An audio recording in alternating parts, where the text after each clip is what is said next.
But okay, I'll just start by talking about like, I think most of you have used ChatGPT, right?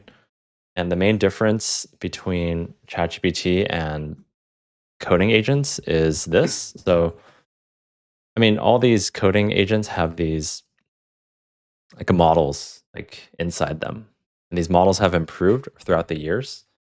Like ChatGPT started with GPT-3 in 2022. And then now it's on GPT-5, like point 0.4. And so the models have gotten extremely, like way, way better. And they've gotten tools too, right? So when you use ChatGPT, sometimes it will do web searches. Sometimes it'll write code to do some tasks. Like it used to be, oh, hey, can you add 5 plus 10? And it would get these simple math problems wrong. But now if you use ChatGPT and you have like a math problem, it'll write code to do that math problem. And it'll get it right every time. It has an image generation tool. You can make images. Uh, and then in like 2023, 2024, these things called agent frameworks came out, where one of them is called LangChain or LangGraph. And what you do is you would define an agent by, oh, here's a model, any model. I would bind a tool to it. Like maybe I want to fetch some data with this tool. And when I want to use this agent, I would say, oh, hey, I as a user, how are my sales? I would send a question into this agent. This agent would say, do I have a tool to answer this question? And then, yes, I do. I can fetch some data. The model would generate the query and the parameters to call this function. It would call that function. It would maybe run some database query. The query would come back to the model, and then it would use that query output to answer your question. So that's like amazing. And this was in 2023, 2024. Last year, this tool called Claude Code came out, and it came out in March-ish or February 2025. So it's been out for about a year. The difference is it comes with some tools already. One of the main tools is a bash tool. In bash, if just use Claude to explain what a bash tool is. So I will just start up Claude here. So you can use Claude in like a terminal like this, or you can use it in one of these like desktop apps. So yeah, so like, okay, so explain what bash, explain what bash does. Okay, so let's see if it will answer my question. Like right now, I'm just using it kind of like normal chat GPT like interface. So yeah, bash is a command line shell scripting language. What it does as a shell, bash lets you interact with your operating system by typing commands, things like navigating folders, running programs, moving files, blah, blah, blah. As a scripting language, bash lets you write scripts. Okay, so, and I mean, just think of this as like giving your agent access to thousands of tools. Because bash is a technology that has been around for, say, 50, 60 years. And there's all these tools that people have made throughout the decades to do anything, like search files, change files, like, and usually when someone writes a program, there's some command line interface into that tool.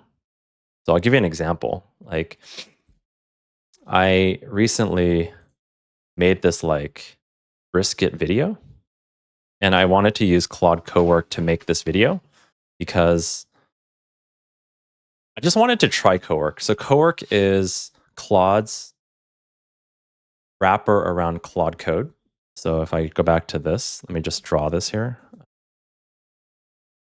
So there's like, so if this is Claude Code. I'll do this. This is Claude Code. And then you can think of Like,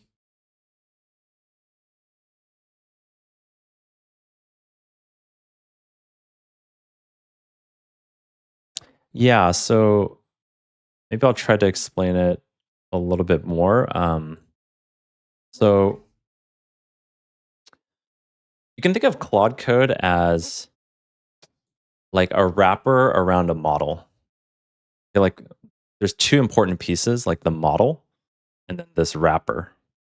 So the model is what has this intelligence component where anytime you want to like get some information or reason over some data, the model has to be like called. But there's something around it called the harness that like is what Claude Code is. Like, so for example, this bash tool is not part of the model, like separate. Or this something called the grep tool is not part of the model. It's part of the harness. And then Claude Cowork is like another wrapper around Claude Code to make it more user friendly, right? Like it's in this app, and there's like maybe another layer that gives you access to Claude Code without you needing to learn this terminal thing. This is Claude Code. Yeah. You don't have to code. So it's literally the same thing. So I can just type natural language into this and say, okay, what is what is bash? Right. It just looks intimidating, but once you're here, like it's pretty much the same. Right. Um, the key thing for both of these though, the other main difference is it lives on your computer. Right. So it can read files on your computer. It can create new files. It can use, you can give it permissions to interact with systems that you give it access to. Right? So if you like interact with some data via a database, you can give that access to this model and it can make queries for you, which is like one of the most powerful things. So that's not what bash is, but bash, so yeah, in my example over here. Yeah. Yeah. Yeah. Yeah, so ChatGPT is like this, right? It is also I would also describe ChatGPT as a harness, right? There's a model inside that you are also using, but it doesn't live on your computer. Like that's the difference. Where, so for example, like say I have 1,000 files on my computer. There's not an easy way for me to move those 1,000 files and allow ChatGPT to do stuff with it. Anything on your computer. Yeah. That's really powerful. Really powerful. And I can show you like why that is.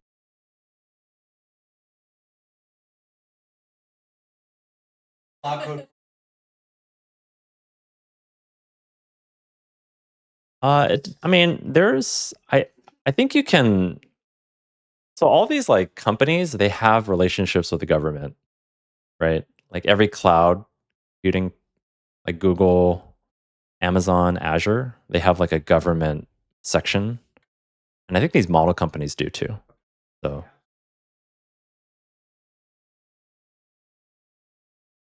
like Google. Let me mute it.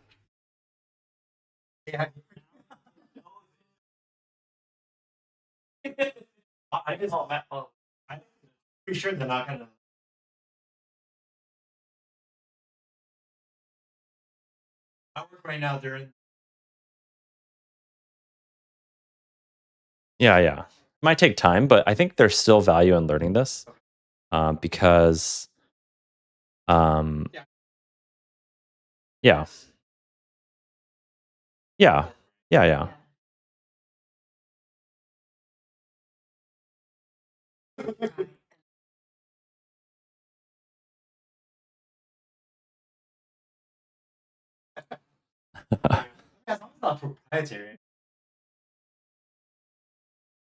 Yeah. So Brian, I think you asked about like, do you use Bash to query data? You can. So this is like the example, the same example, but the Claude Code version where you no longer have to create these custom tools to do these things, right? Like before, I had to create this custom tool to fetch some data.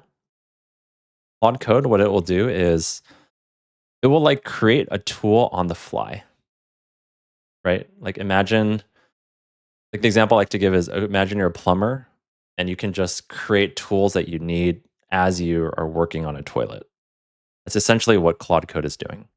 An example here is if my data is in this database called BigQuery, there's like a BigQuery CLI, a command line interface to it. It will use that. It will use that to explore the BigQuery tables. It'll use that to write the SQL to query that database, like all on its own. Because that tool, it's in the training data, so it knows how to use it. It knows how to write SQL very well, probably better than any human. And yeah, so like, even if it runs into errors, say it runs into an error where, oh hey, this table doesn't have the columns you expected, it can recover from that, right? It can write another query to actually find the column names and then look at the column names to decide, oh, hey, you probably want to use this one, and I'm going to write my SQL using those tables and those column names.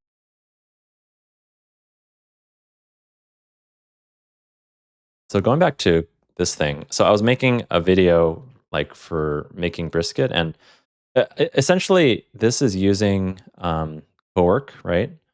It's running some commands, um, and basically what it's doing is I have these 4 or 5 video files. It's trying to splice them together, and it's using these like it's writing commands in Bash to do that.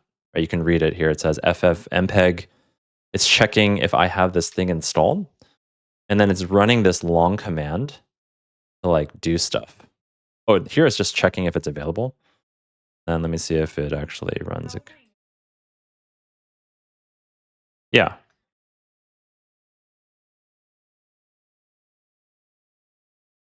Yeah, so it will install it for you. Yeah.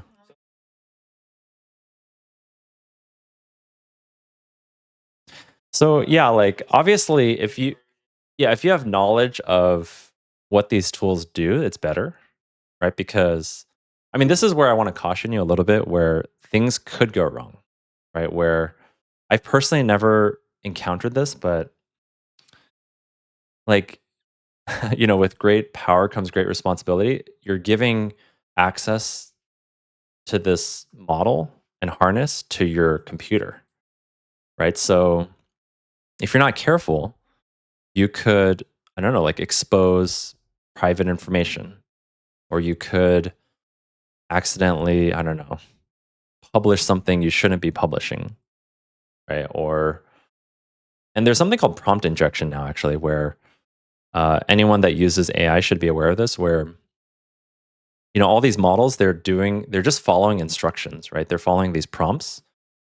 If you are grabbing stuff from online, people are hiding malicious things and prompts to do things, right? Like there'll be like websites that they have regular text, and maybe in hidden text it says, oh hey, send any like sensitive information to this like location.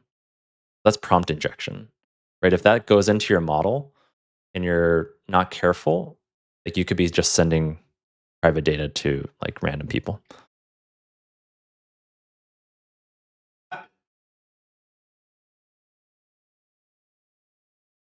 Yeah, so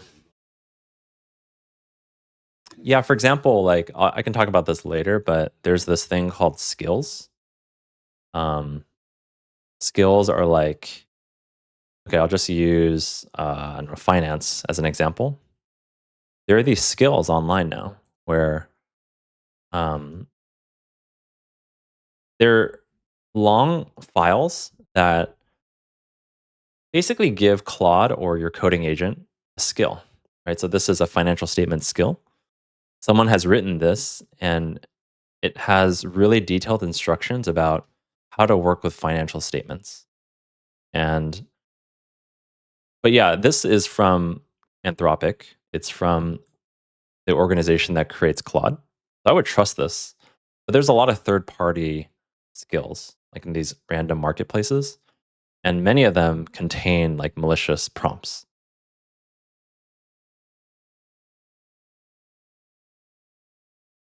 Not necessarily, like I'm just using that as an example, but just you could, you could, but I mean, yeah, that would like slow you down if you need to scan every prompt with that instruction. Um, yeah,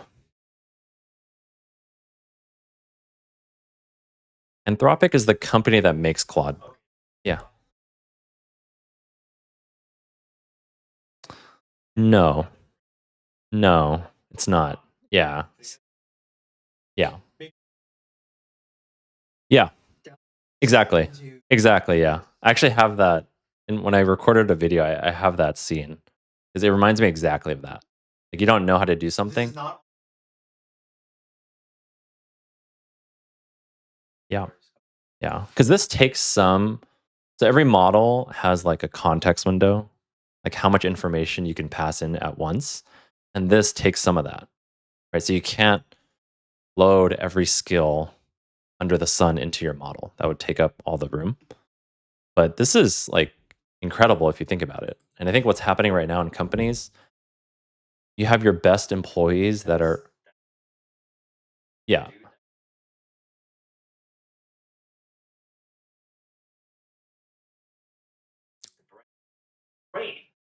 No, so like this is happening in every company. You are having people write skills. Your best employees are writing skills. I mean, the company is going to eventually own those things, right? And I mean, so yeah, you're not going to need, I think, as many people, right?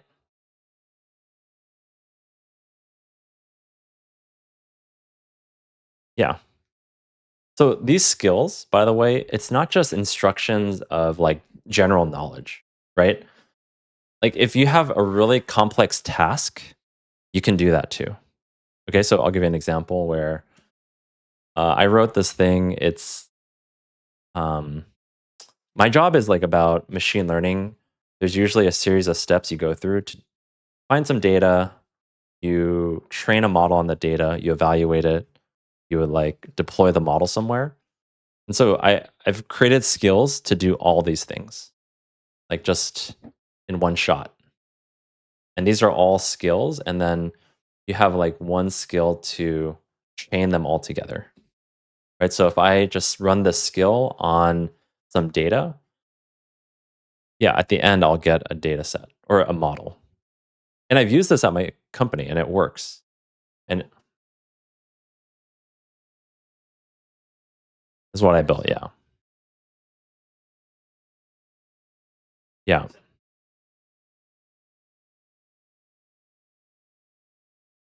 No, this is all just I wrote it.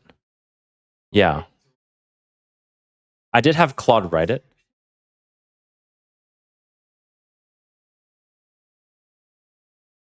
No, so like, I mean, I could have handwritten this, but I have a general idea because I've worked in this career for, I don't know, 10, 12 years. So I know these things. I've done these things for many years. And so I have an idea of what I need done. And so I can instruct Claude to write the skill how I want it. Right. So not everyone in my job as a data scientist would do these things. Maybe they have different, like, yeah, approaches. But this is like what I would want to do.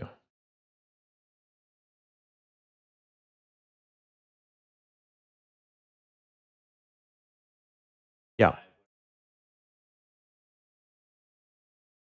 Yeah. Yeah. Yeah. And these are really complicated. Like, for example, I'll just show you like this one, train model. So this is like launch and manage ML training with early stopping, hyperparameter configuration, checkpoint management, and then it wraps this other thing and it checks failed run for failure recovery. So it's doing a lot of stuff. Like, you know, yeah, yeah. So you can see like there's steps, right? So it's kind of like giving your agent this instruction manual, and the skill can encode like a series of steps. Like, oh, hey, do these 10 steps. Each step ABC. This is how you do it. Yeah, like so you can do like workflows in these skills too because they're like no, so this is like no, I didn't write these out. I mean, so I actually use this thing called skill creator. So this is like a skill to create skills, right? So it's like I think the best way to create these skills, and then in Claude, you can do this. It is. So like any skill, you can just load into Claude. So I can just demo one of these real quick. So it's a skill. Yeah. Yeah.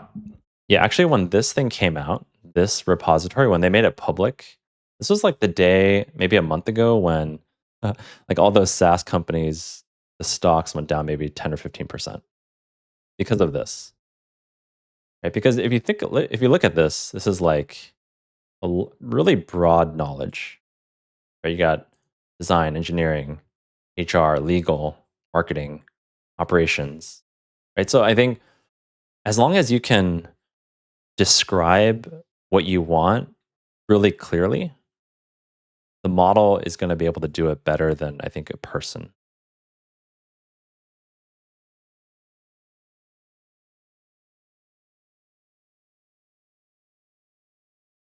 So yeah, let's talk about that. So I would say I go back to this.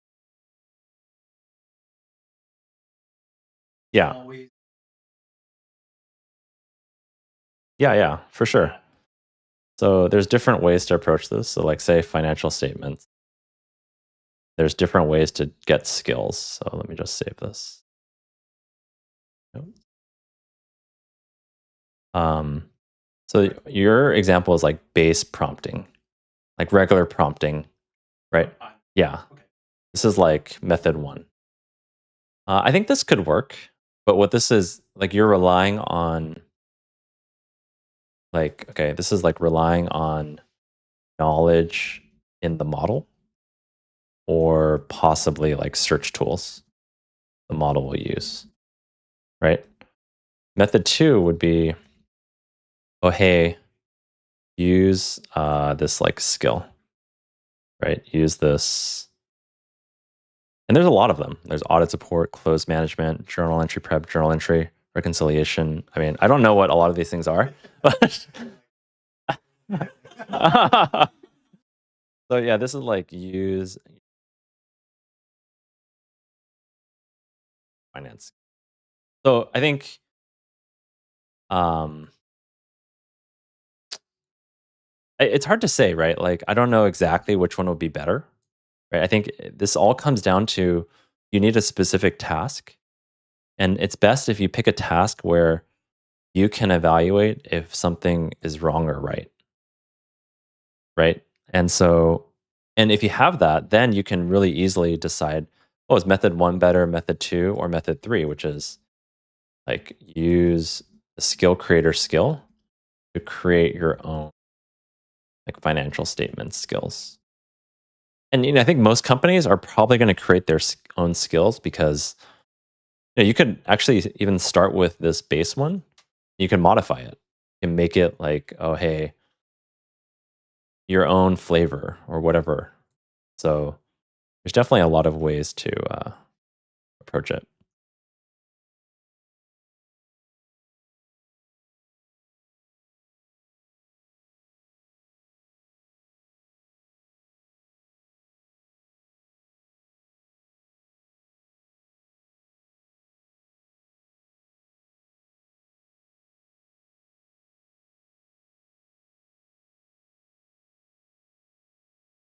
Yeah, yeah, yeah.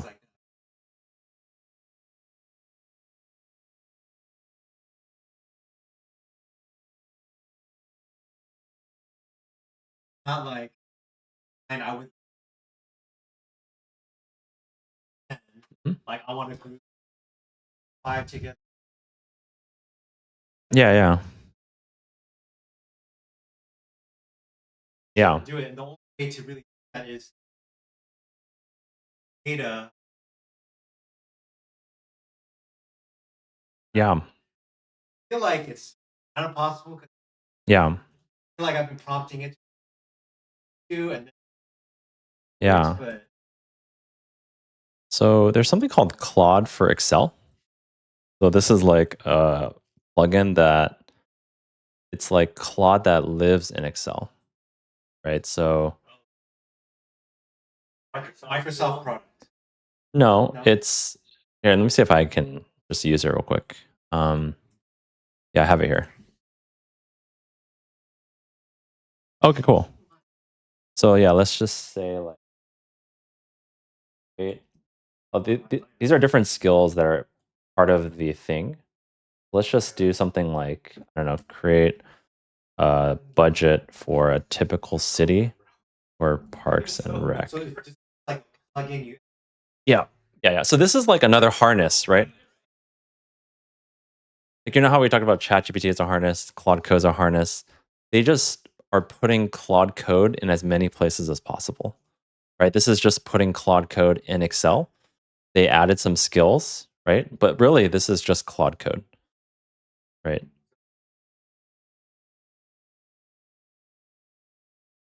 Yeah, yeah. But this is nice because it knows that you really want to update these cells, and it can do that. Yeah, yeah, yeah. We're gonna watch it. Yeah. So it's gonna ask me to do some permissions. I'm gonna say always allow. You can see it's the steps it's gonna go through. And generally, this is the same thing whether you're using it in the terminal. No, it's just like, I don't know, any popular product, it's gonna have third-party add-ins. Yeah, this is just a third-party add-in, right? So it's making this budget, City of Maplewood. Nice.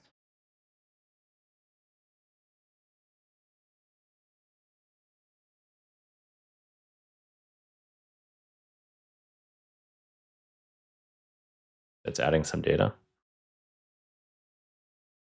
I just said create a budget for a typical city for Parks and Rec, and we can do stuff with it. Like I can have it make a pivot table. Um, yeah,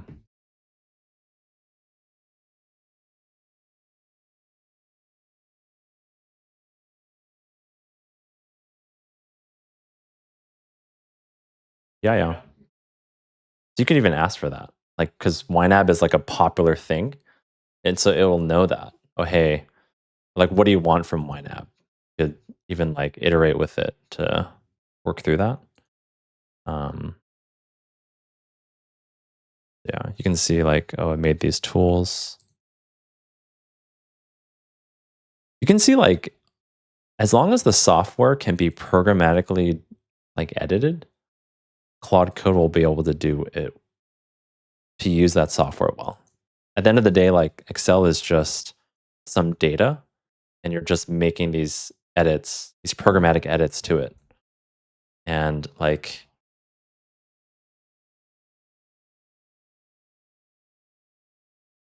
anything, anything on the computer. Yeah. So like going back, I'll wait for this to finish, but it's not, oh yeah, it's on step 7. Like going back to the video thing, yeah, eventually it made like a decent video. I mean, it helped me like choose the thumbnails for my YouTube video. Mhm. No, not exactly. Like it didn't do it all the way. I did download the video and I used iMovie to make like more edits.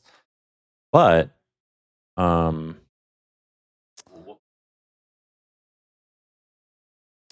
yeah, like it um yeah, this one. It made this for me. Yeah, yeah. Because what it can do is it can extract, well, there's no audio actually, but it can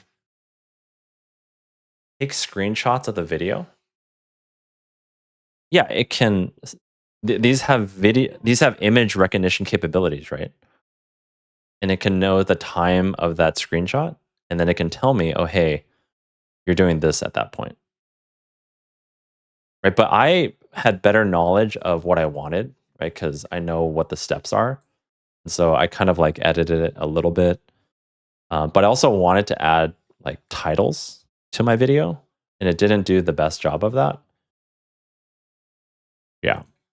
But I did want to show you this one where I usually like to make family recap videos, like of a trip we go on, right? So it involves downloading photos, videos, picking which ones I want, and then putting it together.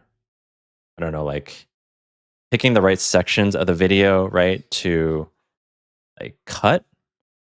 And what this did was pretty amazing. Like, um, so there's this thing called remotion. And what this is you can make videos programmatically, right?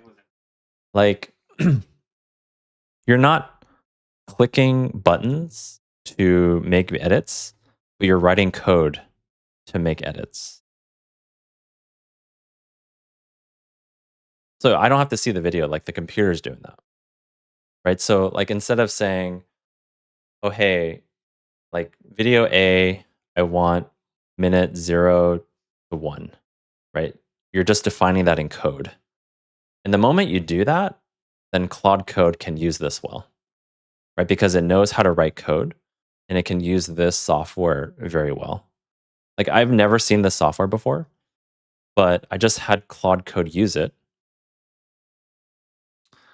Um, I actually just did one search to say, oh, I wonder if there's like a way to make videos programmatically. And that knowledge that I have, like, okay, I think because How it works. yeah, You go. yeah, because like if you don't use the skill, it's just gonna use these like really crude tools that aren't really designed to edit videos. And it kind of works, but it's not like the best. But Your no, I didn't. okay. I tried it for a trip video, like a cruise we went on. And it was decent. Like I would say it got me like 70% there. Like it was a decent video. I think would probably still actually make my own, but it did a really decent job. I was actually really surprised. And this was all like done in Claude Cowork. Yeah. All right, go back to the spreadsheet. Yeah, I can show you that. Let's see.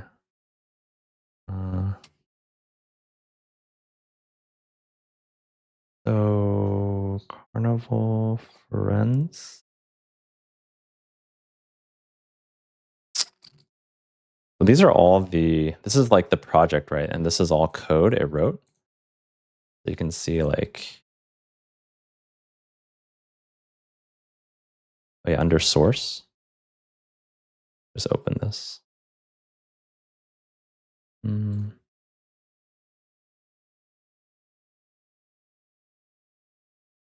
You can see like this is the source code for the video.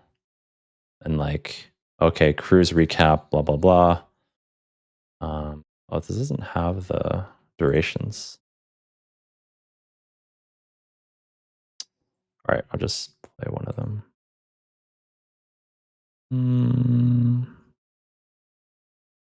This one.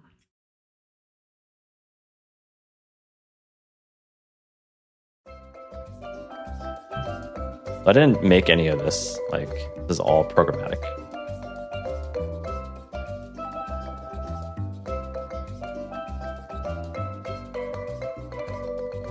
Yes. Yeah.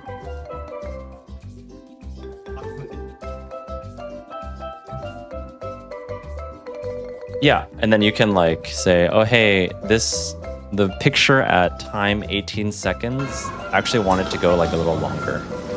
So this was actually a problem where like it kind of was like trippy. So, and this is, yeah. Yeah.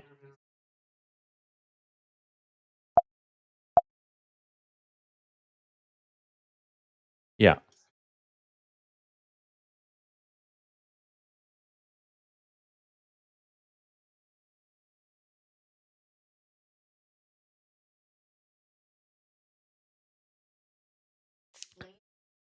Yeah.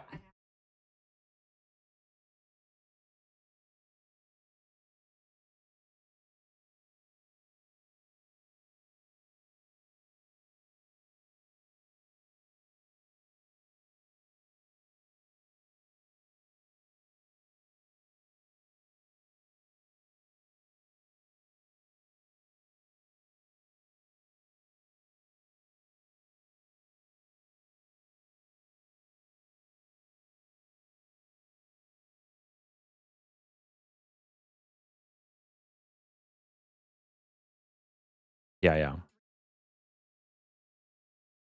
Yeah. Yeah.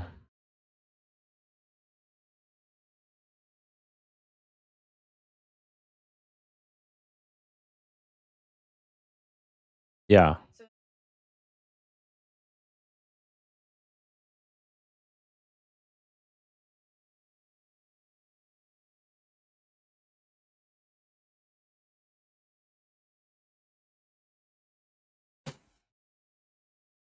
Yeah. Yeah.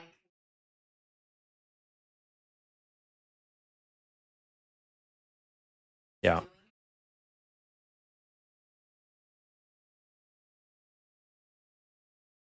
Yeah. Yeah.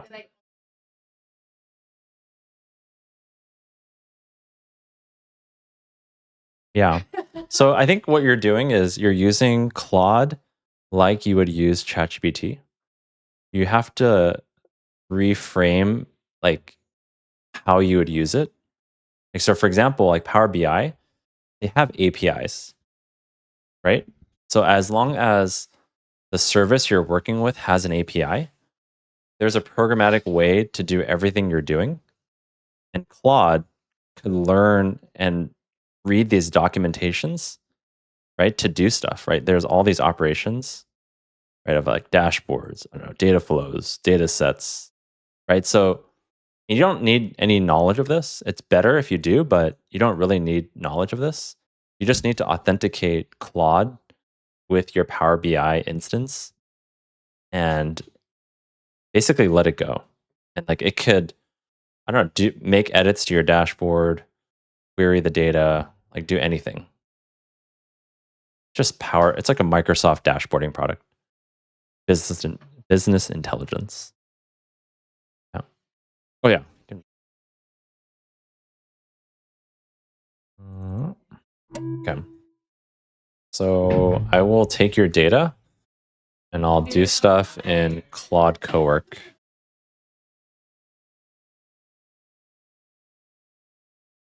So yeah.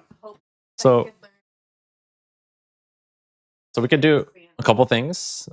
So what I'm going to do is I'm going to open up my folder. So like usually better if you point Claude to a folder, and it's kind of like your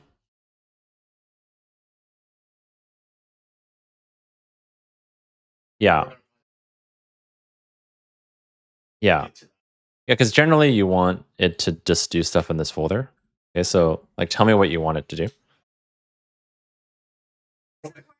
What? So whole project not scanning the rest of your without your Um, so it depends how you use it. I think you could give it permissions to like have full access to your computer. You could give it access to only that folder. It's like pretty flexible. Um, I believe so. I'm not 100% sure. Yeah.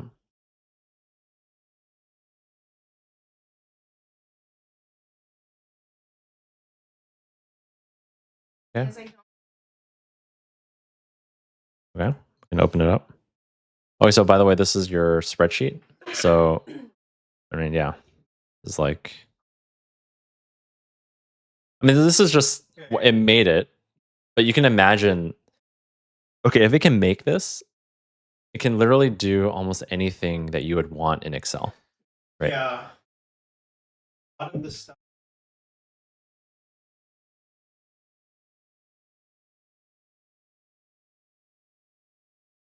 Yeah. I'm like, like Yeah, yeah. yeah, Line level, yeah, like but transaction level. stuff it, Yeah. it's like you're checking it. Yeah, yeah.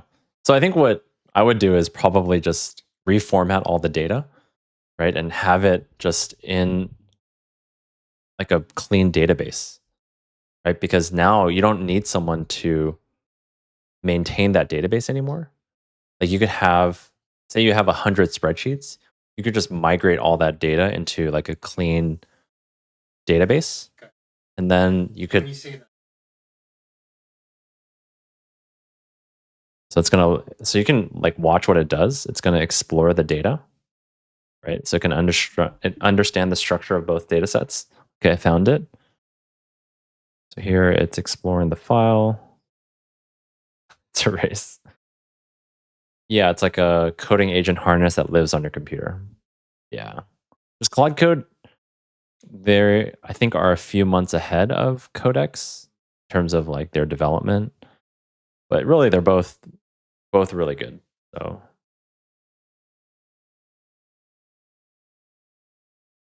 I think they have a few thousand. 2 people. Yeah.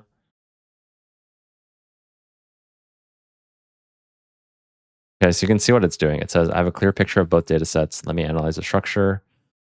It has common join keys, impact specific columns. Yeah. Solution is to create a merge view using join keys like time period, timestamp, contracted date, blah, blah, blah. Actually looking at what the user described, wanting to see primary AQ segment alongside relevant impact data. So this is like something where I would actually read this. Like if I was working on this, I would, yeah, want to know what it's doing. And sometimes it makes mistakes here. So there's a lot of stuff. Like this is actually its thinking. So here's what it's doing. It did a merge. So it combined both tabs. It created a combined Excel workbook. It's gonna build an HTML dashboard now, right? So you can host it anywhere, but an HTML, it's literally a website that you can download and you can just load it in your browser. And but because it's flexible, like it can make a really pretty dashboard. You can make it like look however you want. Yeah, yeah, it's fine. We could actually modify the data to like make it better, but um so it's making a reusable script now to like do the merge in the future. It's writing code to do that. Right? So it's writing like a Python file.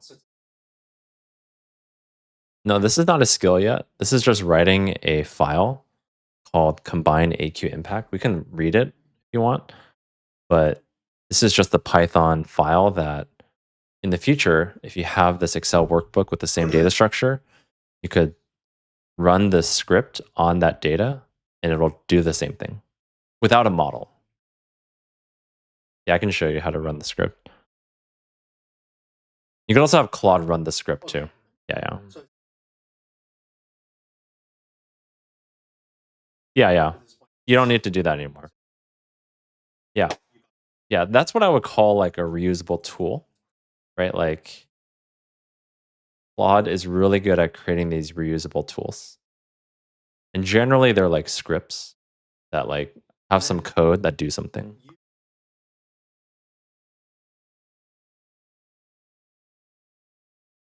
It's already saved.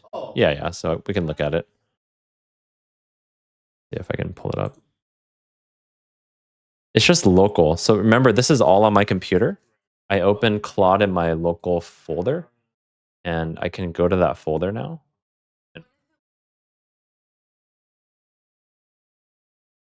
Yeah, so then that's like where you would need to still writing it. It's a big file. I'm confused why it's such a big file, but it's okay. Yeah, so this is like a lot of code to do a lot of stuff. So you can see it here. Like Python code is usually pretty readable, right? So I'll just show it to you real quick.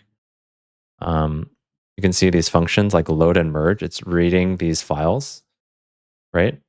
It's reading the Excel file and it's reading a particular sheet and it's getting the column names, renaming some columns. It's doing a merge. So this is actually the merge.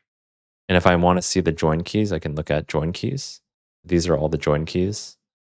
And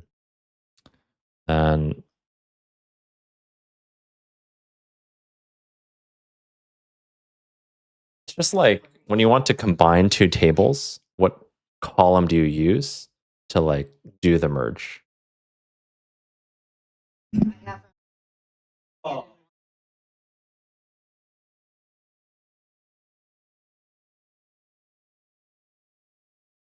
This is the dashboard.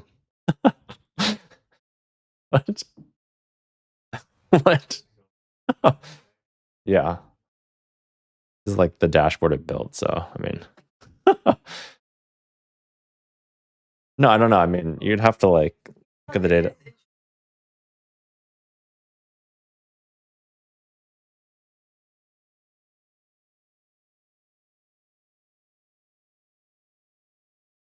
Yeah. So this is all like interactive too, right? So you can like do. So this is like why it's like pretty cool to be able to create these like custom things, right? I mean, to host this is pretty simple. This is literally just a website. So you just need a web server. And there's people at your company that probably know how to deploy like websites on web servers.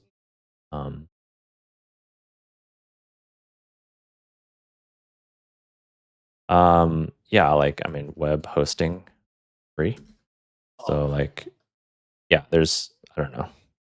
There's a lot of free ones. I've used GitHub Pages. So like for example, GitHub Pages. Yeah, I can show you one of them. So like I have one for Berean transcripts. Called Berean transcripts. I do this to just transcribe the Sunday sermons. So this is just hosted on. No, I use a model to transcribe it. Oh yeah, and I sometimes I refer back to it. Yeah.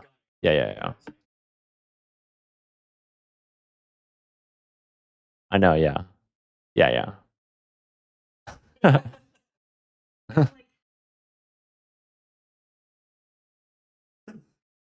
that that HTML file or whatever. Yeah. Like that has all the data in it, or is it referenced? That's a good question. I don't know. Let's ask. Does the HTML file the data?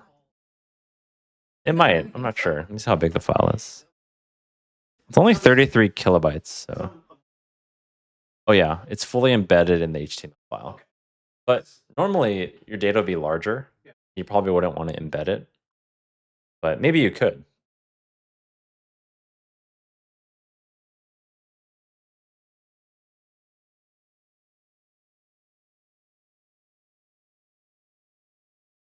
Put the or is there like create a button for me to upload? So there's a lot of ways to automate this too. Like you can have like Claude help you. Okay, so let's just do that. So say I get this data weekly. What are some ideas for how I could automate the refreshing of this report?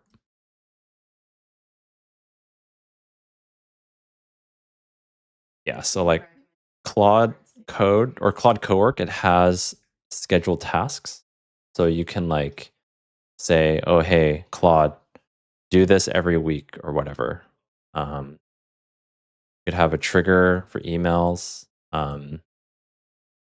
Yeah, so there's a bunch of ways to do it. Yeah, I've actually thought about starting a consulting company, so I might do that. But we'll see.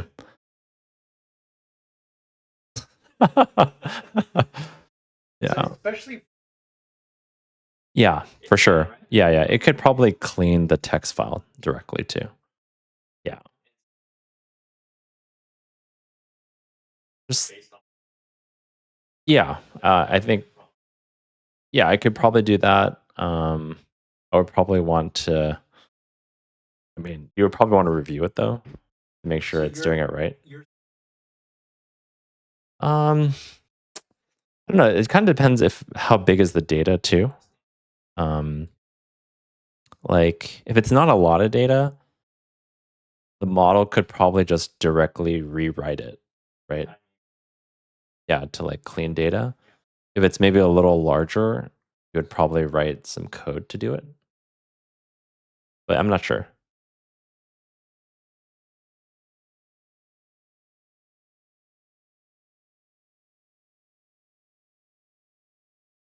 That for you did that. Yeah.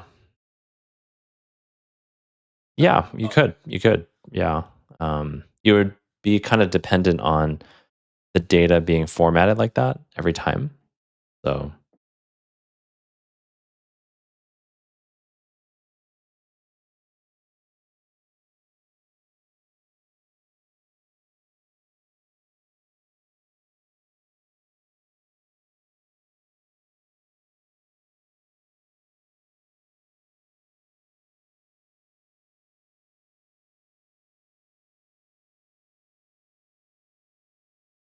yep. Yeah, yeah. Yeah, yeah. Yeah. Mm.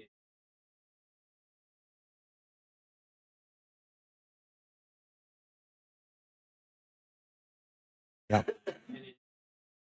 Yep. Yeah, yeah. Yeah, yeah. So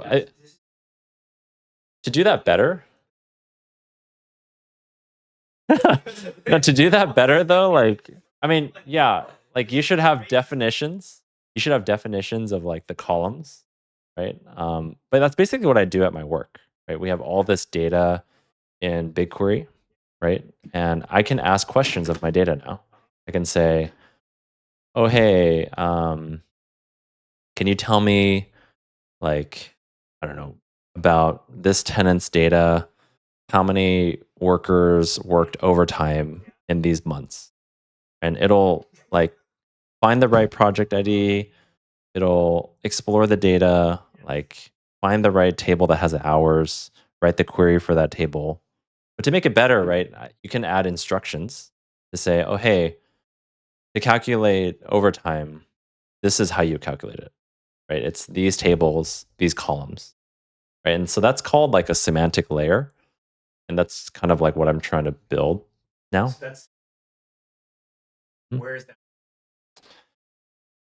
Yeah.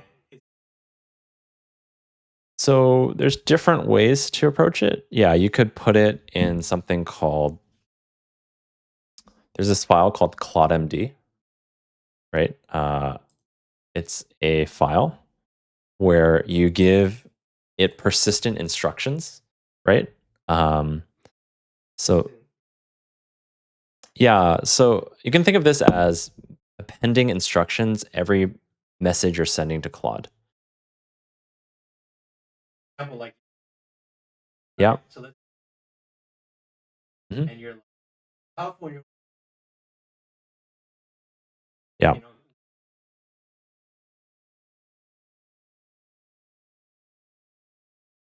California now.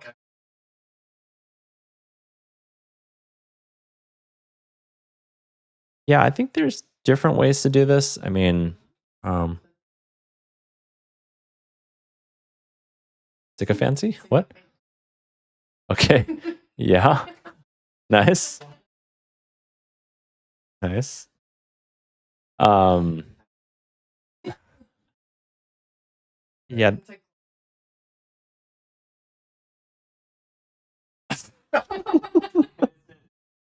that's funny.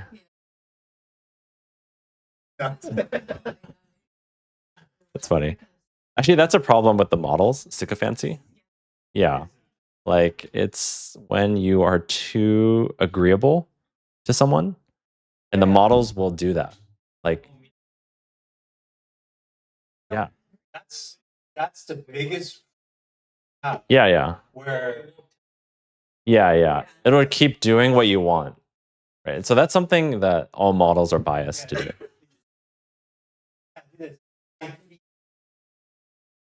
Yeah. And I was like, I just lied to you. That was wrong. Oh, I did that. Yeah. Yeah. That's exactly what it does.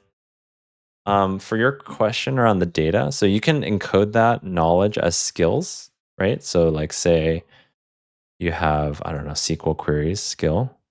Imagine this is like overtime rule data, right? And some of this information could be used at like runtime. So say you talked about overtime and your skill is called overtime hours, it will reference that, right? And it'll load that. Yes.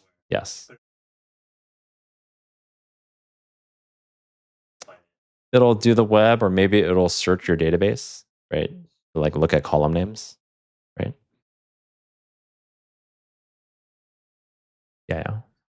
Why? Oh.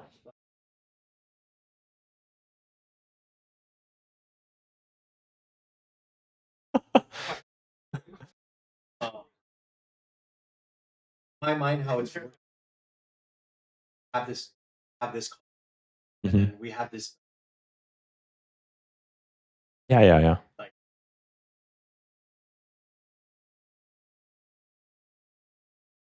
Yeah. The rules. Yeah. Yep.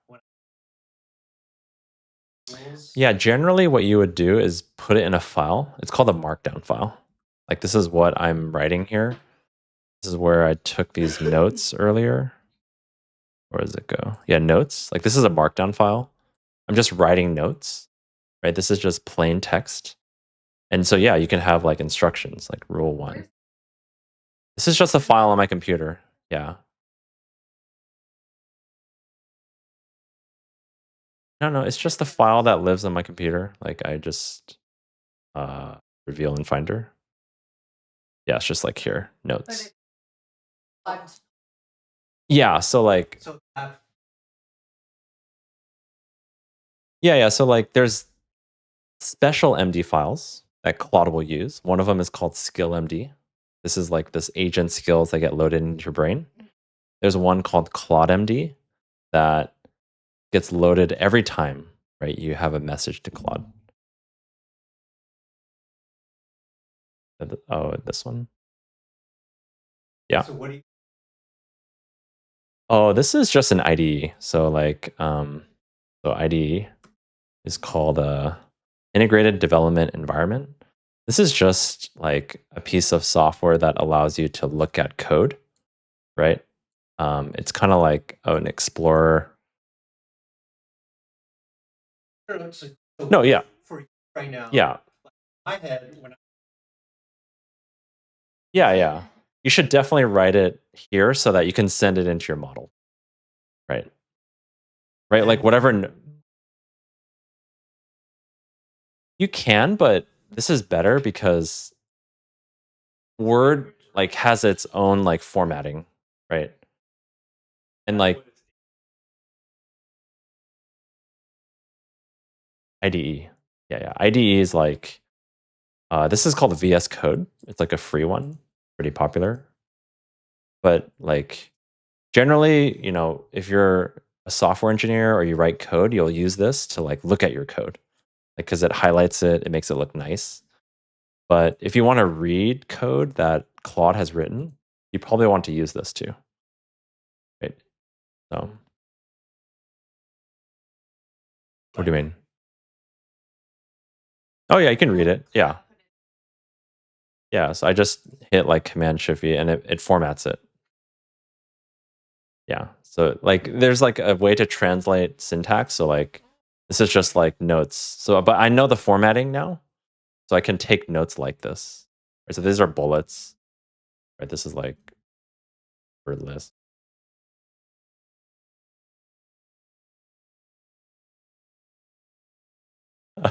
No, so you'll just another download. Yeah. You just download Visual Studio Code, you open it, Yeah. instead of Yeah. So, like, for example, right, you remember how Claude wrote these files, right? So if I go to my Finder, right, there's this .py file, there's this .r file, there's this HTML file, right? HTML, right? I could open it in the IDE, but it's going to look really messy, right? So if I go back here, because it's not meant to like, it's kind of like, I mean, I guess it's not super messy, but generally, no, you don't preview this here. You preview web here? Yeah, you can't. You would just open it in a browser. Right? I double click this, it opens in my Chrome.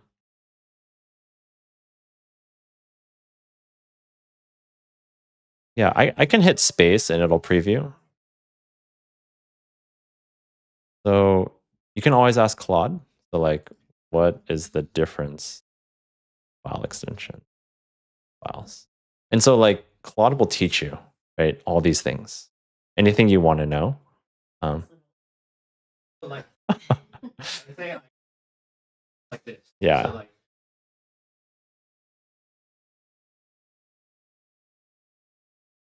Yeah. acknowledge, Yeah. Yeah. speak to Yeah. Yeah. So you could put that in your CLAUDE.md and it'll always do that.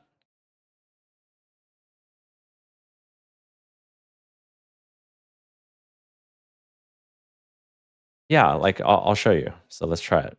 So I'm gonna create a file. It's called CLAUDE.md.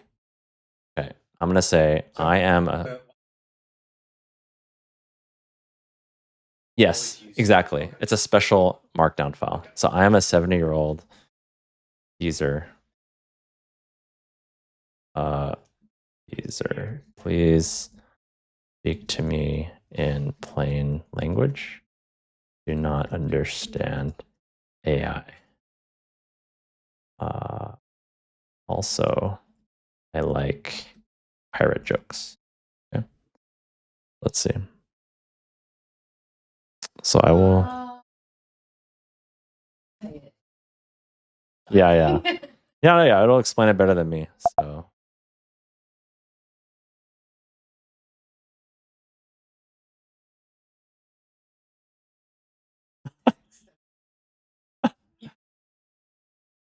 okay, so I'm in the terminal, right? So like this is something that you can learn to use. Like it's just navigating your computer with code.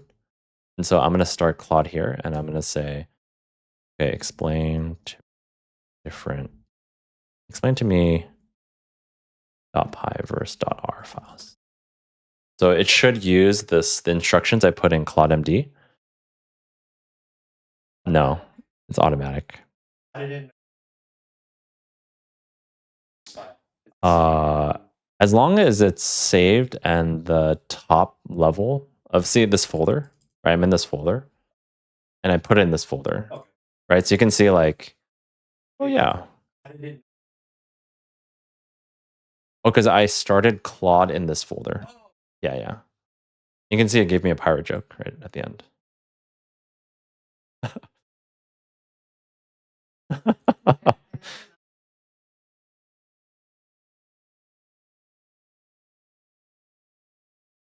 So there's extensions, right? Like one is for Python, it's a programming language. One is for R, it's a different programming language. There's like hundreds of programming languages. I just happen to know both of these, so yeah, it's. But I used to like handwrite code for both of these. But it's still like useful to know like the language though. Yeah, like I know what to ask for. I know generally like what good code is. So I think there's still like it's important to still understand the code. This might change though in a couple of years. You're what? Not clear? Yeah.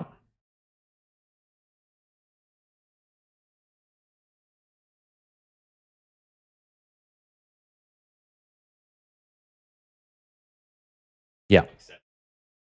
Yes.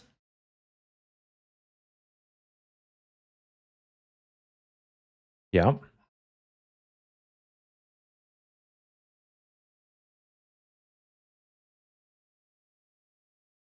Yeah. So there's different types. There's different locations to put your CLAUDE.md. The one I have is called a project scoped one. See if they have it here. Is this too small? Can you see this? So here, like project instructions, right? It's a CLAUDE.md that lives in your project folder, right? Versus like what I just told Matt, where you want something Claude to do every project, you would put that in the user location, which is in a different location. And so Claude will load all of these succession, right? It'll load your user instructions and your project instructions. And you just have to know, okay, what to put where, depending on what you want it to do.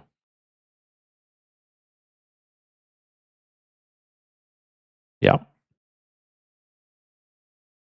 Yeah.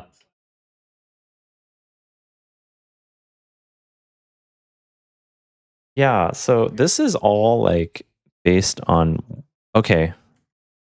Yeah, it doesn't tell you the location for Windows, but yeah, like this is the Linux or Mac location.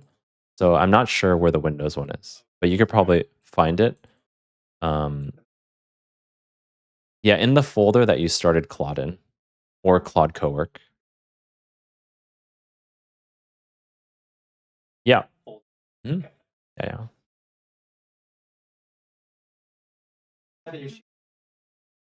Talking about, hey, I want a diet. I want to lower my cholesterol or something like that. Yeah. Then next day, I start a different topic about flag football. You play. Yeah. Like, oh, you're playing flag football. Good for your cholesterol as well. Yeah. That because Em and I had.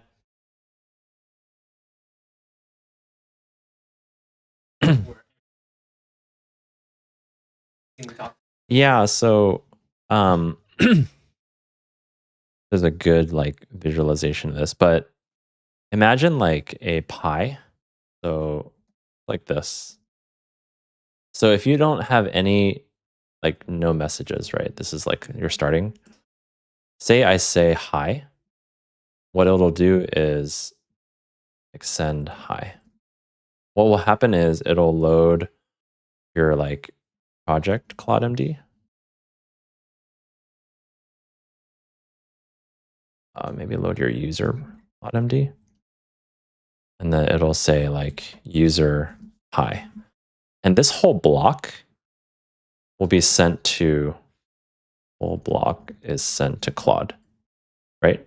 And that whole thing is sent to Claude. And then you get this message back where the model says, hey, how are you? Right?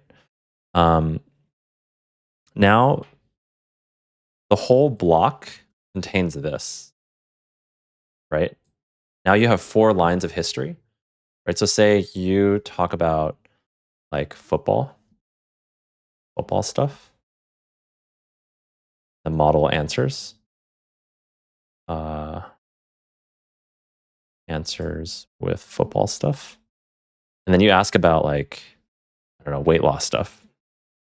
Right? Because you're using this in the same session, all of this is in your context still. Right? So like your context can be filled with instructions like CLAUDE.md or prior messages. That doesn't make sense? So yes, happens with any model. What clears a session out is if I hit like a new task, or if I'm in here, I start a new one, or if I'm in ChatGPT, I go to like new, right? And now here, this is only going to load like my CLAUDE.md. Yeah.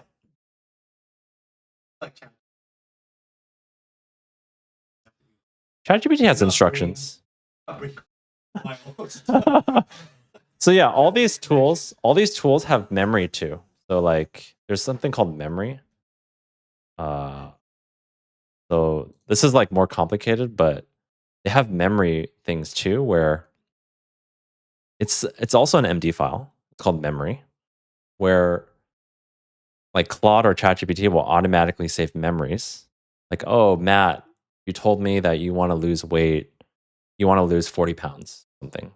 It might save that as a memory. And it can reference that just like, you know, yeah. And like how I should be using it is just start a new project every time I'm Yeah. and then go back. Yeah. For example, like this is my projects. I can show you. Like I have one that's like Bible expert or like for Tesla or I don't know. So each of these is like a project that has project specific instruction, right?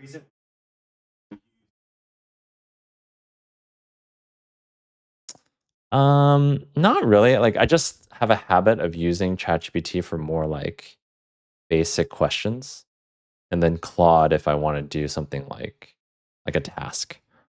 Yeah.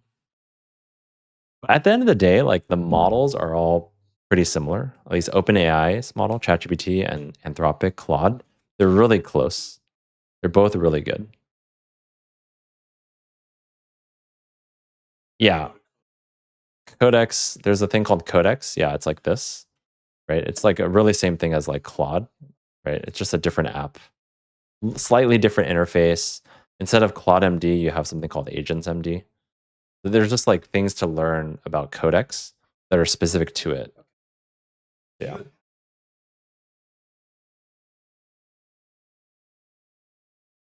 Like I would never know Yeah. about CLAUDE.md, right? Yeah. Yeah. Unless you Yeah. start the basic. Yeah. Let me see if I have that.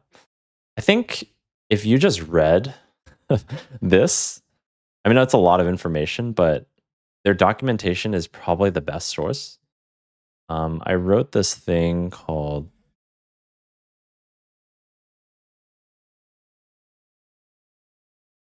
yeah, yeah,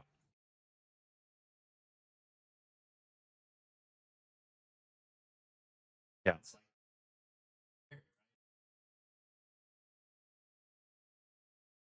Interesting. yeah, Or her saw this down. yeah, yeah, Okay. yeah, yeah, I don't think it that. yeah, Going in now. yeah. Um, yeah, I mean, it's hard. I think this technology has been out for like 3.5 years now. I mean, Claude Code has been out for a year. And so I think at a certain point, you do need to put in the time to learn because I think it is a skill to use AI effectively, like without Claude Code. And then it's a different skill to learn how to use these coding agents. And they're changing a lot, actually. Like they're constantly adding new features. Like I'll give you an example. Like there's a mode called plan mode, right? So this thing, to use it, you do it here. Is plan mode. What is agents? Yeah. So um, okay, so you can ask Claude. Claude will probably answer it better than me.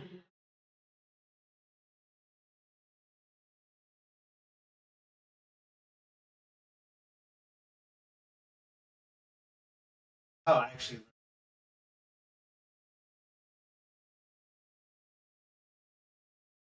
Yeah, yeah,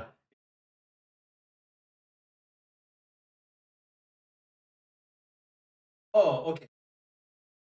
yeah, Then yeah, right, versus look at it and creativity finds all.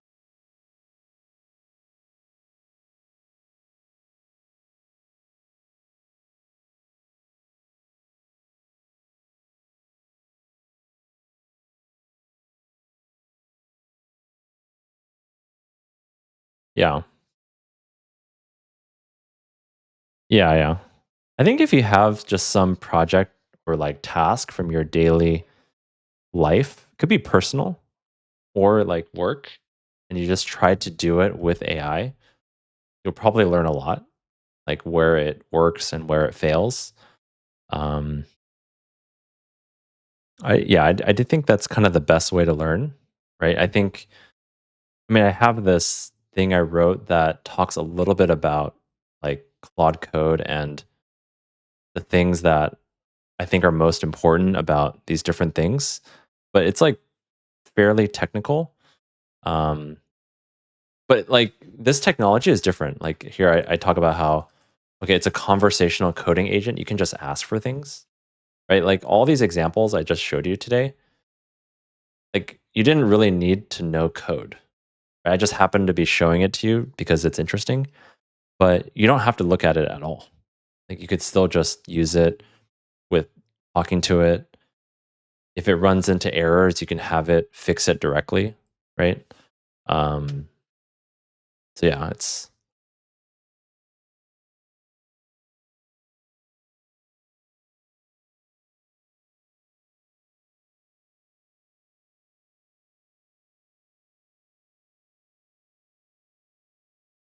huh?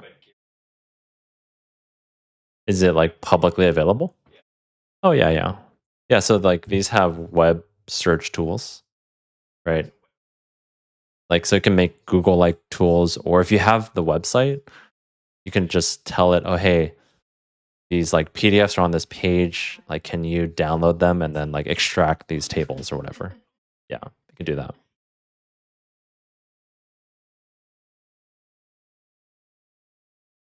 Yeah. Yeah. Yeah.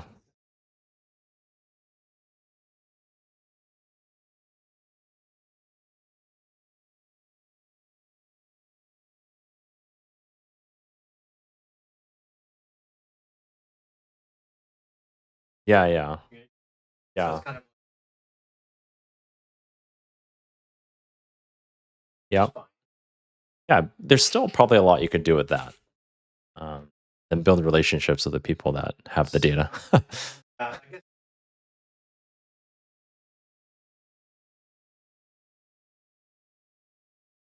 this specific question, Yeah. and I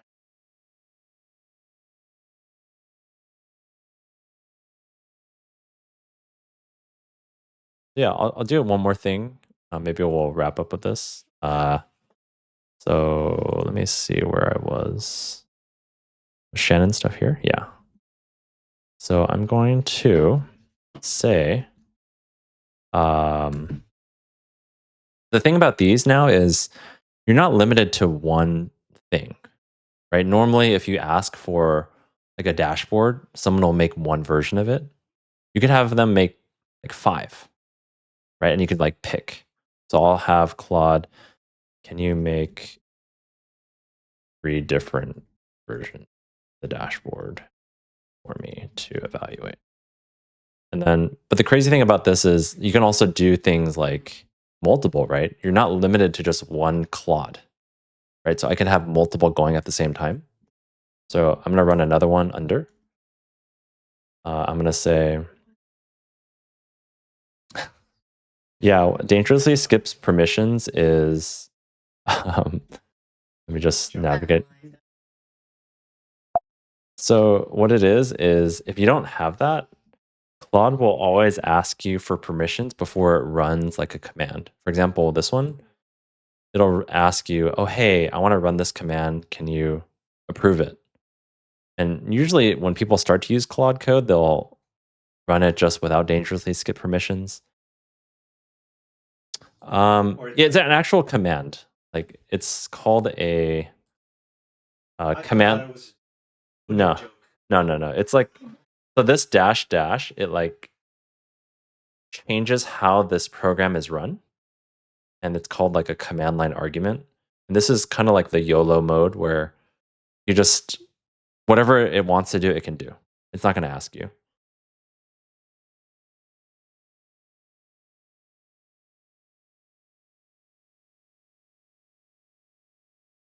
Yes, same thing, same thing. Yeah, yeah. There's probably a YOLO mode here too. I just don't know Cowork as well. But I'm gonna use this skill called front end design, right? So this is a skill that I've loaded, right? It's just online front end design skill. It's also from Anthropic. They've encoded a lot of like good design principles, right? I'm not a designer. I don't really know what good design is. I'm just gonna use the skill. Um, anything, yeah. Web. Yeah, yeah. No, I mean, I think once I learned that skills were a thing, right? I just looked around. I just looked at, oh wow, Anthropic has published a lot of skills, right? And I now know that okay, if I want to do any front end design, this front end design thing is good. Or if I know there's another thing called front end slides. Like, oh hey, if I want to make nice slides, I can use this. Right? And I think you'll build up more and more knowledge about what is out there, then you can use these tools, right?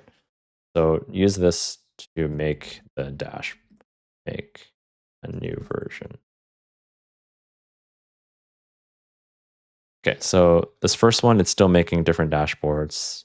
This one, it's gonna use the skill to make the dashboard nice. So let's just wait for a sec.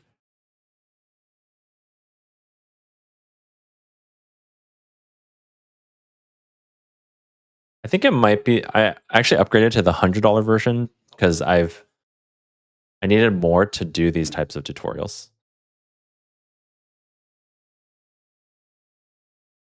Yeah, and I'm doing more stuff like personally too. Yeah, yeah. It's not only for this. Yeah, yeah. It'll be plenty for you if you free. I don't know if you have access to Claude Code. Check. You don't? Yeah. Yeah, yeah.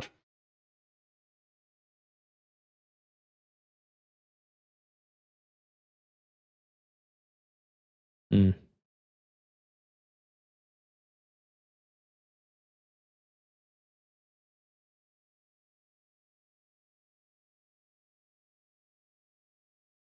Yeah, yeah. Yeah. Do you understand the differences? Okay. Oh yeah, yeah. Hopefully it was helpful. Right.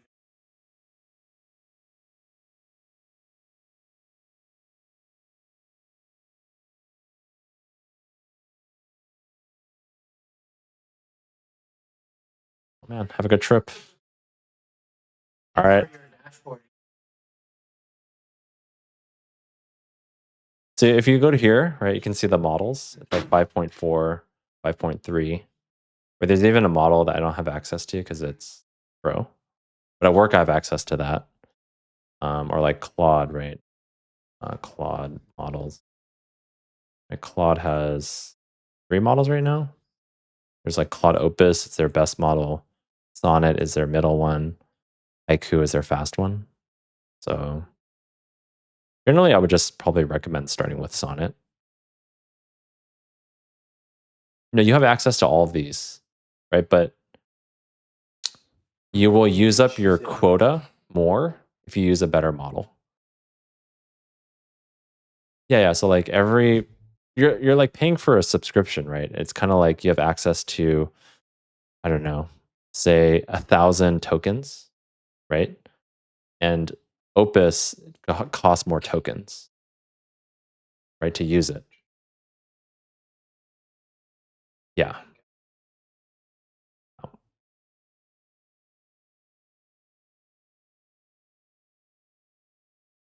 Oh, no, it's not.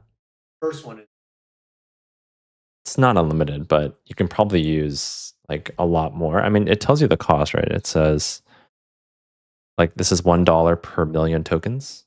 This is $3, so it's 3 times more expensive. This one is like $5, 50% more expensive. Actually, the output, I mean, it's similar. Yeah. not like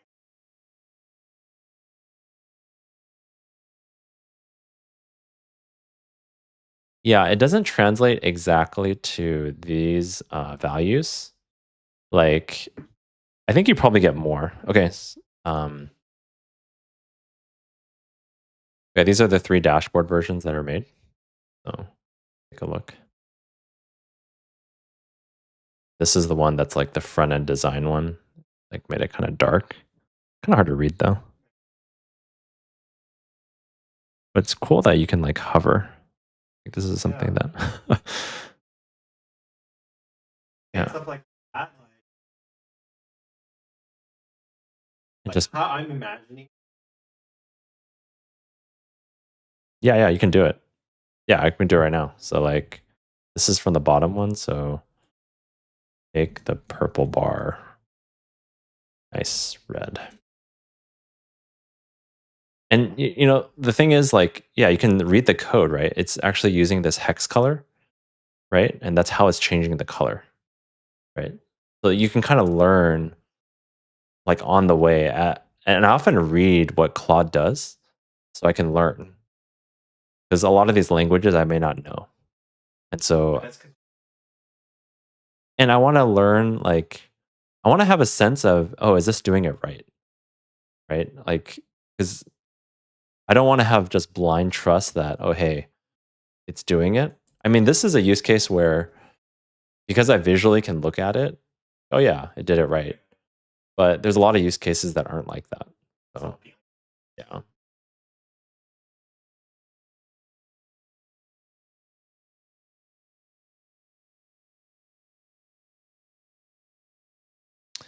Yeah, I mean, I think what I would typically do is like write, you know, write automated tests to evaluate quality of data. Right? So I would have it like do this. And you know, typically like in software, you have these things called unit tests that have to pass before software gets promoted to the next stage. But you can kind of do the same thing for data, right? Oh, hey, the column should be named this, or I don't know, the Just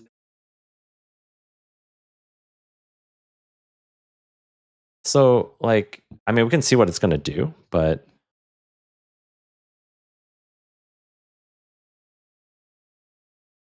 what do you so mean? What do that's you 300. oh yeah. These are like so tokens. Yeah. I mean, to briefly talk about this is like called uh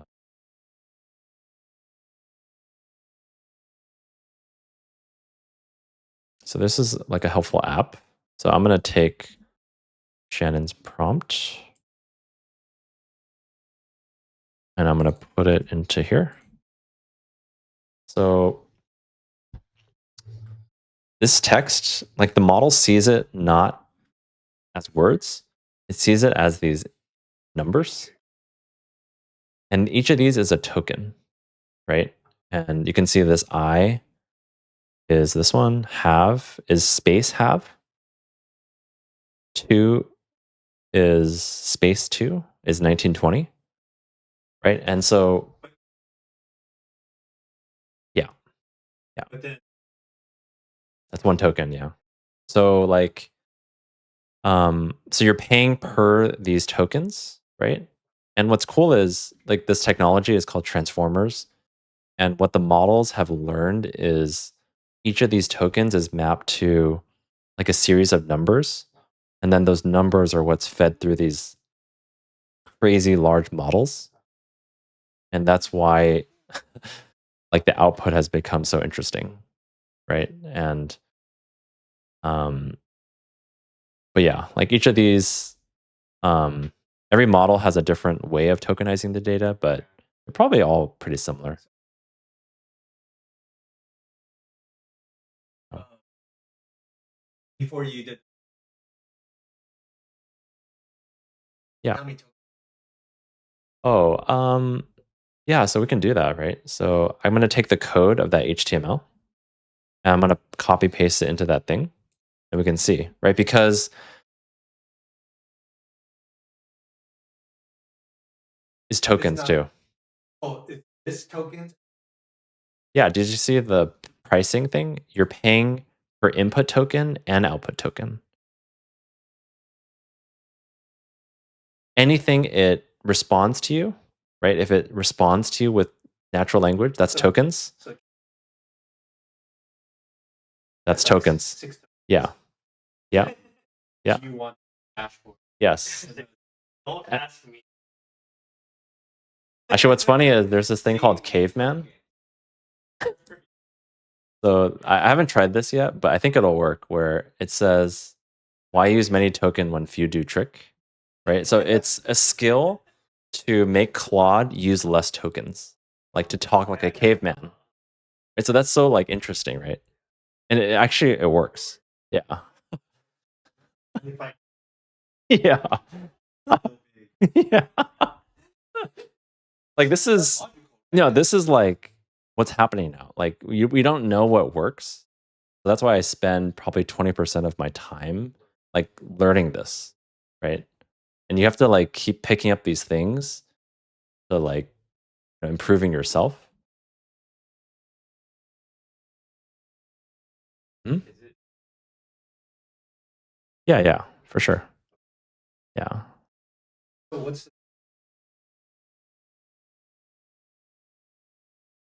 So if you type /usage, it'll tell you your plan, right? So every plan has different like usage, right? And it resets at midnight.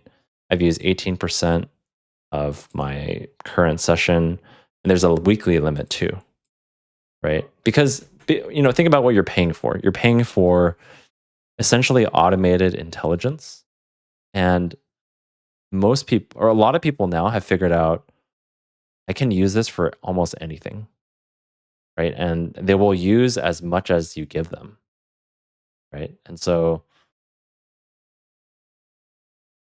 yeah, yeah, yeah, yeah.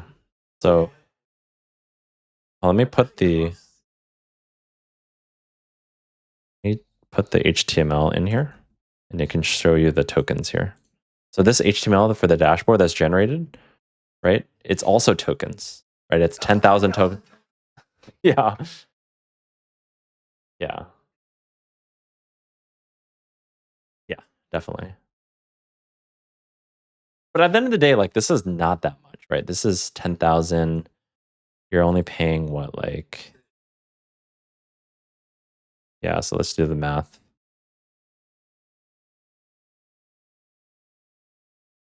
Oh, yeah. 7 million tokens a month. Huh? Yeah. So the subscription, you're not getting $20 of tokens. You're getting way more actually. Oh. Yeah, yeah. So, because it's like the average, right? Most people are not going to spend that amount, and so you're probably getting maybe $100 of tokens, like actually per day. Um, yeah. So this 10,000 this HTML file cost 16 cents. Right? Is that worth it? Like, I mean, I think to most people it probably is. I didn't pay 16 cents, but actually a lot of companies, like my company, we actually do pay per token. Yeah, yeah.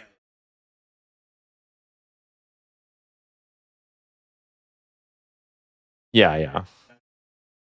Per token, yeah. I think eventually companies might actually do that, right? Where you have to pay per token, like kind of like electricity. You pay per like watt. And eventually it might go to that point.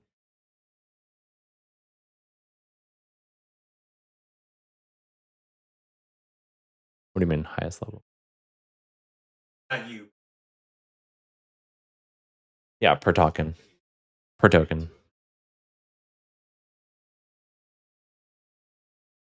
Yeah, I mean, I think every company can also negotiate like these contracts with the model companies too, to get better rates. But yeah,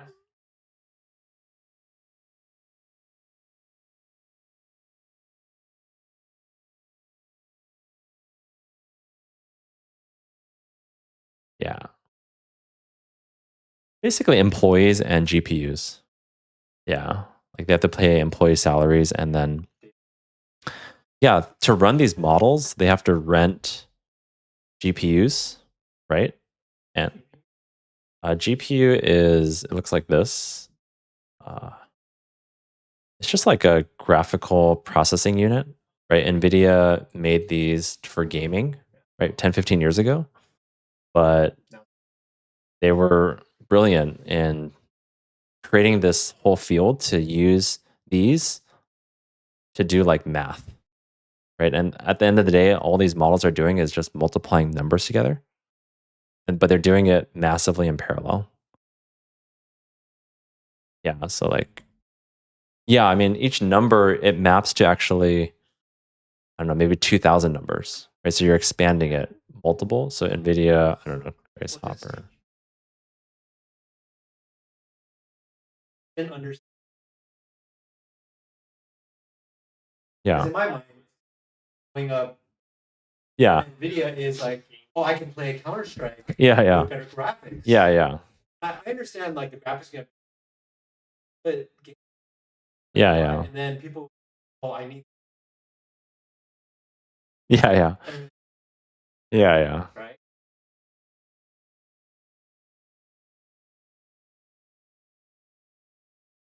Yeah. Process all. Yeah. Mhm.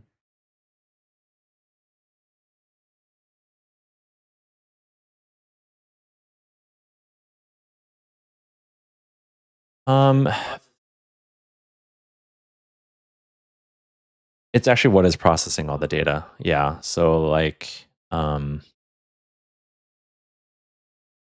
mean, they vary, right? So like you have these RTX. Yeah, like that. There's this RTX 3090. Like this is a 24 gigabyte GPU, $2,000. Yeah, you can. Yeah, it's not on the motherboard. Yeah, in the tower. This is 24 gigabytes. But these have just gotten larger and larger, right? And NVIDIA, I mean, they make basically data centers now, right? Like, I mean, yeah. And they can't make them fast enough, like, because every company wants this. Like, we're actually running out of electricity, right? Because we don't have enough electricity to run this. Well, these companies are now trying to create their own power plants, right? So, but yeah, it is a massive thing. I mean, I think even if I look at my own usage, I think I've probably used 10 or 100 times more tokens easily than like a year ago. And I can imagine all these use cases now where, yeah, even in like my personal life, I could use it, right? Uh,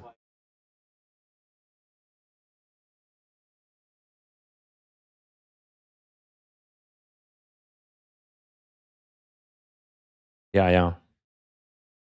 Because there's literally a computer somewhere. When I type something into Claude, this large computer is doing some math and it's calculating some numbers and it's sending data to me. And that's running on a GPU somewhere.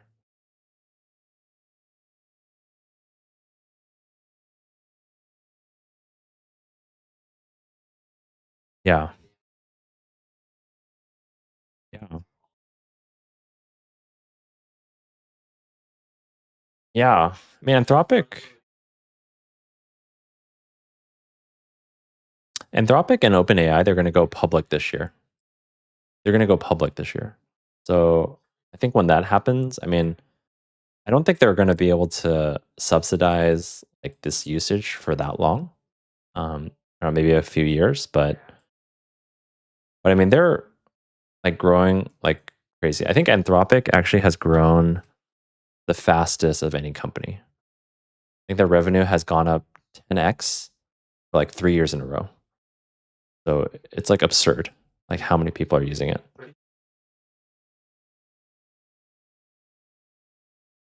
Their code did get leaked. No, like the code for Claude Code got leaked, right? So remember how I talked about this harness thing? Where'd it go? Oh, I can't find anything. Yeah, the drawing here. Like this yellow thing got leaked, the code that defines the harness. But I don't know. I think it's not that big of a deal. I think there were some secrets that got leaked, but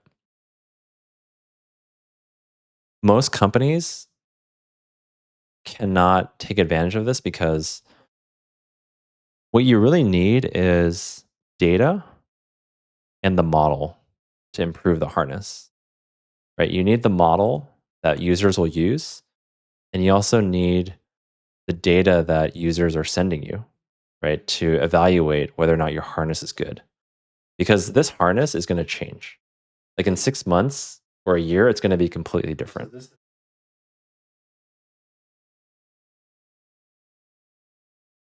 Yeah, like Claude Code, the company, their employees are just using Claude Code now to change Claude Code, right?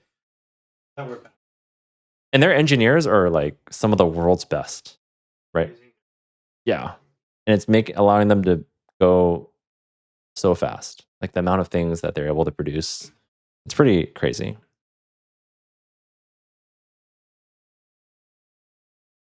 Yeah.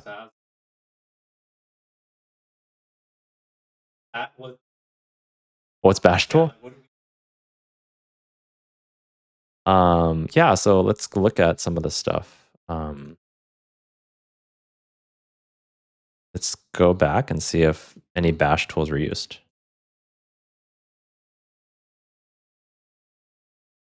This one didn't use any bash tools. Let's see here.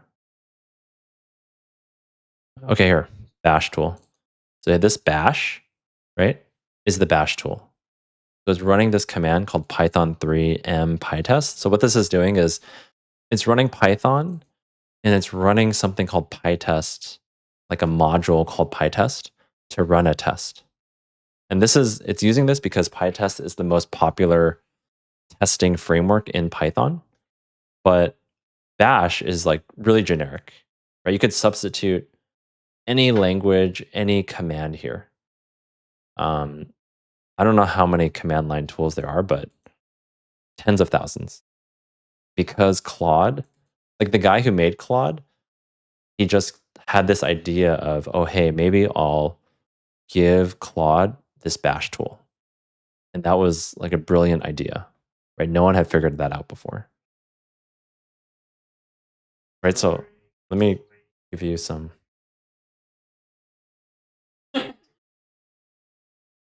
Yeah.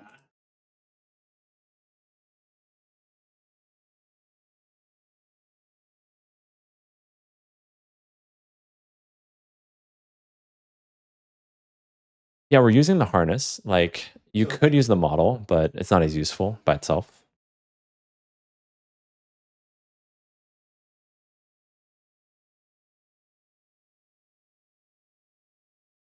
Um, kind of. I think I don't know where I would put skills exactly. Like I think I would actually put it outside because they are not installed with the harness and they are outside. Some skills do get pre-configured in it, but for the most part, they're outside.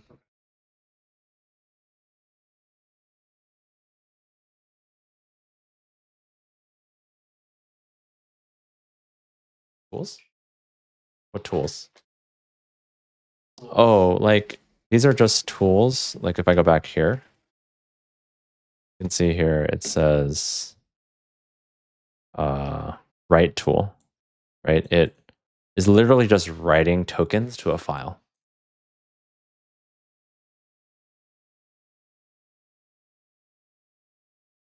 So tools is like a generic thing that gives the model some capability, right? So I can just show you a lot of them. So Claude tools, like a list of them here. So bash is one of them. One of them is also edit, like it can edit files. this thing called glob. It like finds files based on pattern matching. I mean, just another thing.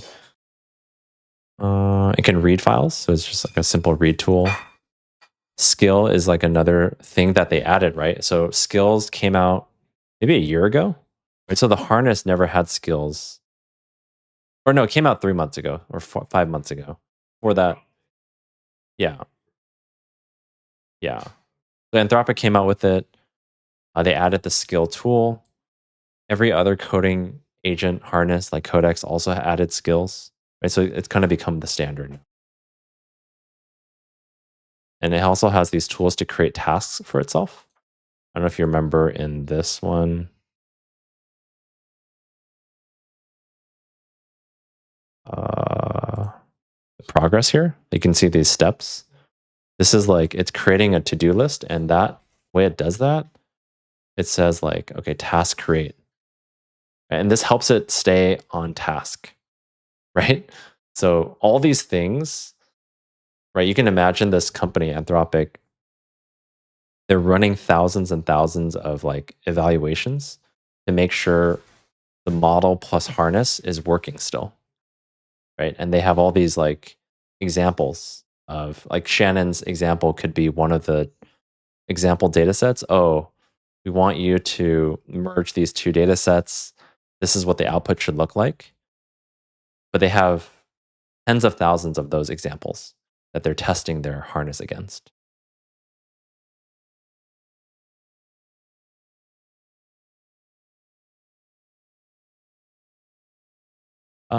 So like, okay, I can show you an example, like AI benchmarks. So Mhm. just like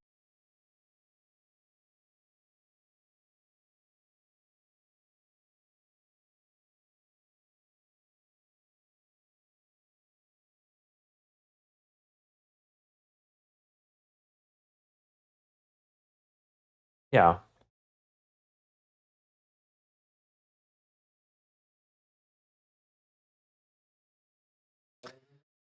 So whenever a model comes out, there's something called like a model card. And usually the model card has metrics against certain benchmarks, right? So there's some like evaluation data set that they say, okay, this input should lead to this output, and you can grade the models, right? And so this one says, okay, this is for knowledge work. I don't know exactly what it is here, but it probably has general like finance, HR tasks. You can see, okay, Opus 4 scores 1606 on ELO. Sonnet 4.5 is 1277. No, these three are all Anthropic. This is Opus is like their best. Yeah, Sonnet is like the middle. You can see like 4.5 to 4.6, there's like a jump. Anthropic is kind of known to be the best coding model. And I think they did that because they realized that if you can do a good coding model, you can do almost any knowledge work. And I think I've realized that over the last year too. Yeah.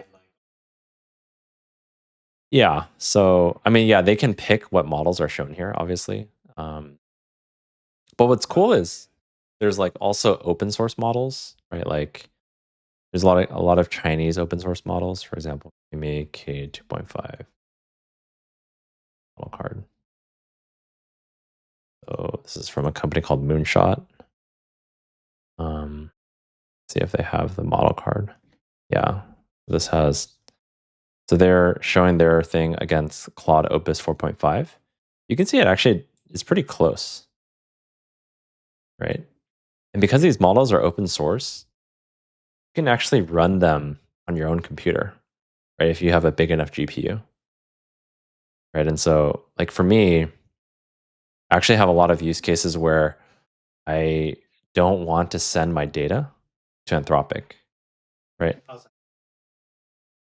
So, imagine things like, yeah, I think most people want to do that eventually. Yeah.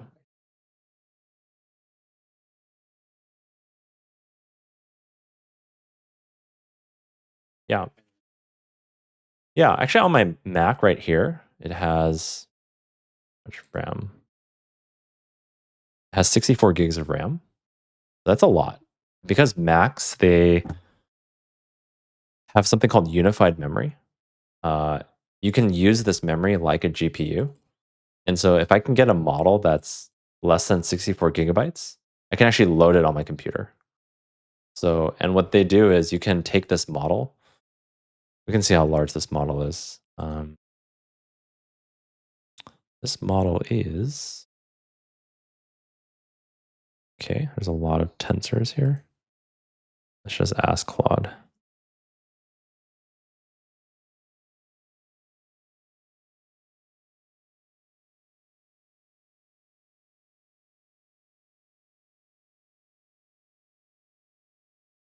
Yeah. Yeah. Mhm.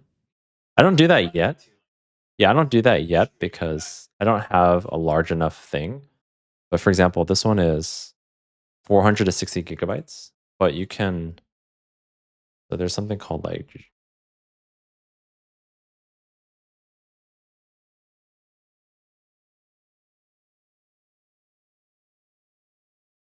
it's getting close. Getting pretty close. Like I'm waiting for when I can run like a Sonnet 4.5 model, like on my local computer. Once that happens, like, yeah, I don't think I need to pay as much to Claude, right? Outside. As much as you want, yeah. As much as you want. Yeah, and there's a way to distill the model where this person or this company, Unsloth, they've taken the model and like shrunk it down without sacrificing a lot of accuracy, right? So I could actually run some of these on my computer, right? They're only 25 gigs. So I just don't do this anymore. I did this a couple of years ago. So now I know this is possible. But yeah,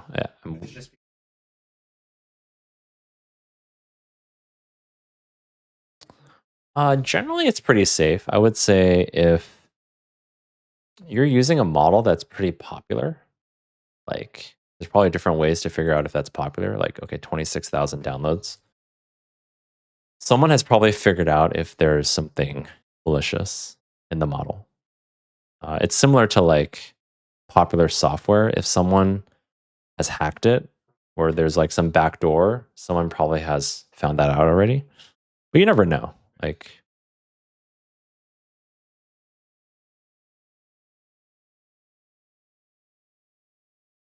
well, like the prompt injection, there I think could be some things in the weights, right?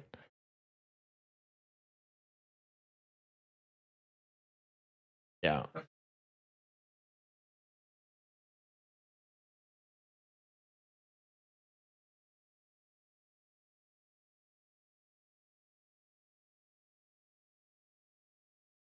Yeah.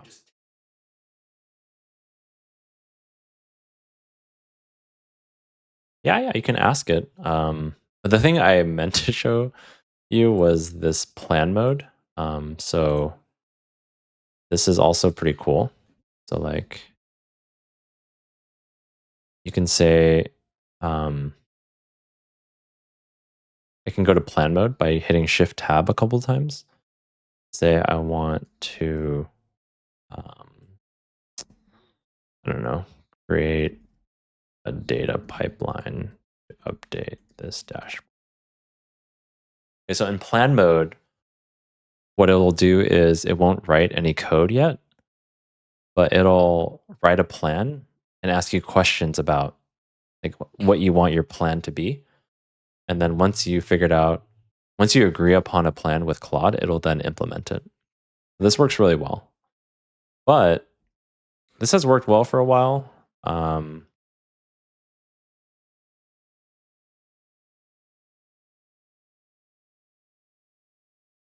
A visual.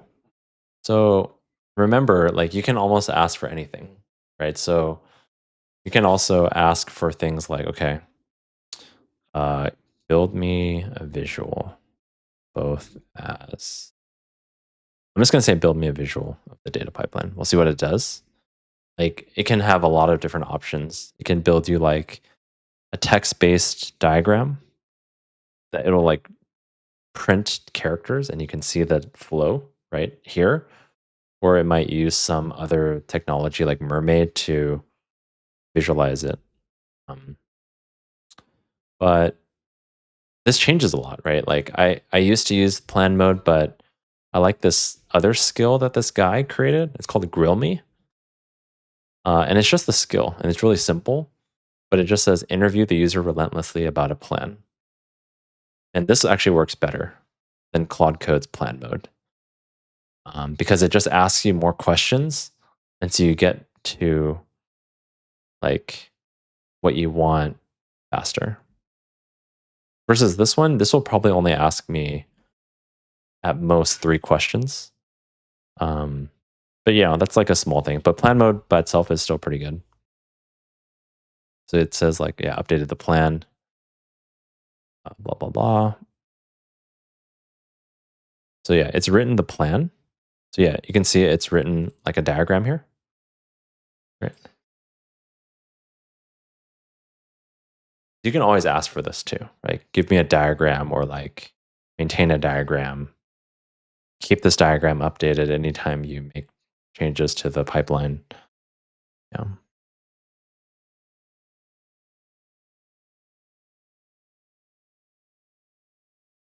Yeah, yeah. Yeah, yeah.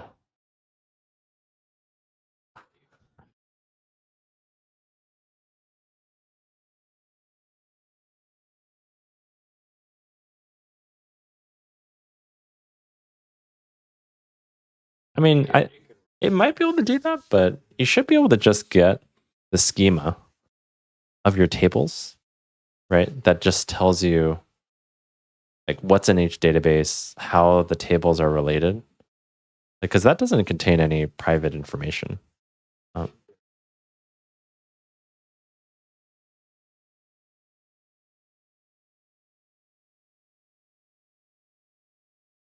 think so. I mean, I would probably double check if that's okay.